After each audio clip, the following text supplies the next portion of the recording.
పచ్చని కొబ్బరి చెట్లతో నిండిన భూమి. గోదావరి తల్లి తన ఒడిలో దాచుకున్న అందాల లోకం. ప్రతి అడుగులో ప్రకృతి పరిమళం. ప్రతి ఊరిలో సంస్కృతి సాంప్రదాయం. ఇదే మన ఆంధ్రప్రదేశ్ గర్వం. ఇదే కొనసీమ జిల్లా. కొనసీమ అంటే ఏమిటి? కొనసీమ ఈ పేరు వినగానే మనసుకొక ప్రత్యేకమైన ఆనందం కలుగుతుంది. ఇది కేవలమొక జిల్లా కాదు. ఇది ఒక అనుభూతి, ఒక ప్రకృతి కవిత. ఆంధ్రప్రదేశ్లోని గోదావరి నదీ పరివాహక ప్రాంతంలో ఉన్న ఈ ప్రాంతం తన అందాలతో ప్రపంచాన్ని ఆకట్టుకుంటుంది. గోదావరి నది రెండు వైపులా విడిపోయి అనేక చిన్న చిన్న కాలువలుగా మారి ఈ ప్రాంతాన్ని ఒక ప్రకృతి స్వర్గంలా మార్చింది. ఇక్కడ ఎక్కడ చూసినా పచ్చని పొలాలు, కొబ్బరి తోటలు, నదులు, కాలువలు కనిపిస్తాయి. ఇది ఒక రకంగా దక్షిణ భారతదేశపు కేరళ అని కూడా అంటారు. గోదావరి మహిమ. గోదావరి నది భారతదేశంలో రెండవ అతిపెద్ద నది. ఈ నది కొనసీమకు జీవనాడిలాంటిది. ఈ నది లేకపోతే కొనసీమ లేదు. ఈ నది వల్లే ఇక్కడి నేల సస్యశ్యామలమైంది. ప్రతి సంవత్సరం గోదావరి వరదలతో కొత్త మట్టి వస్తుంది. దాంతో రైతులకు మంచి పంటలొస్తాయి. ఇక్కడి ప్రజలు గోదావరిని తల్లిగా పూజిస్తారు. ప్రకృతి అందాలు. కొనసీమలో ప్రకృతి ఒక చిత్రకారిలా తన కళను ప్రదర్శించింది. ఎక్కడ చూసినా కొబ్బరి చెట్లు. గాలి వీచినప్పుడు ఆ చెట్లు ఊగుతూ ఒక మధురమైన సంగీతాన్ని వినిపిస్తాయి. పొలాల్లో పచ్చనివై, కాలువల్లో నెమ్మదిగా పారే నీరు, పక్షుల కిలకిలరవాలు. ఈ అందాలను చూసినప్పుడు మనమొక సినిమాలో ఉన్నట్లు అనిపిస్తుంది. కాలువలు మరియు పడవ ప్రయాణం. కొనసీమలో కాలువలు ఒక ముఖ్యమైన పాత్ర పోషిస్తాయి.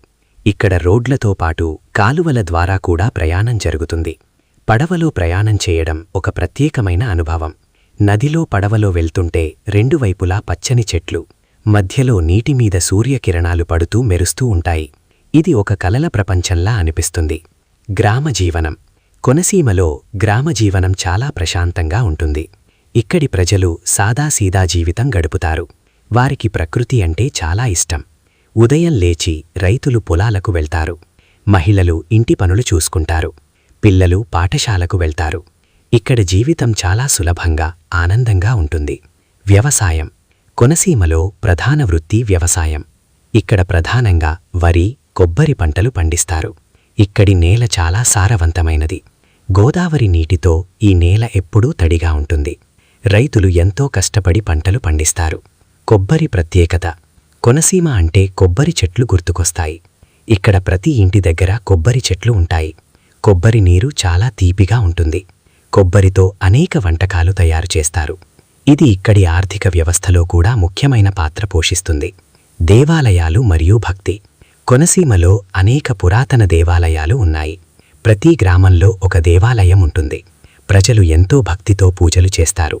ఉత్సవాలు చాలా ఘనంగా జరుగుతాయి. ఇక్కడి ఆధ్యాత్మిక వాతావరణం మనసుకు ప్రశాంతత ఇస్తుంది. పండుగలు మరియు సంస్కృతి. కొనసీమలో పండుగలు ఎంతో ఆనందంగా జరుపుకుంటారు. సంక్రాంతి, దసరా, దీపావళి. ప్రతి పండుగకు ప్రత్యేకత ఉంటుంది. సంక్రాంతి సమయంలో ఇళ్ల ముందు ముగ్గులు వేస్తారు. పండుగ వంటలు చేస్తారు. గ్రామంలో అందరూ కలిసి పండుగను ఆనందంగా జరుపుకుంటారు. వంటకాలు. కొనసీమ వంటకాలు చాలా రుచిగా ఉంటాయి. ఇక్కడి స్పెషల్ వంటకాలు పులిహోర, పప్పు, కొబ్బరి వంటలు, చేపల కూర. ఇక్కడి ఆహారం ఆరోగ్యకరంగా కూడా ఉంటుంది.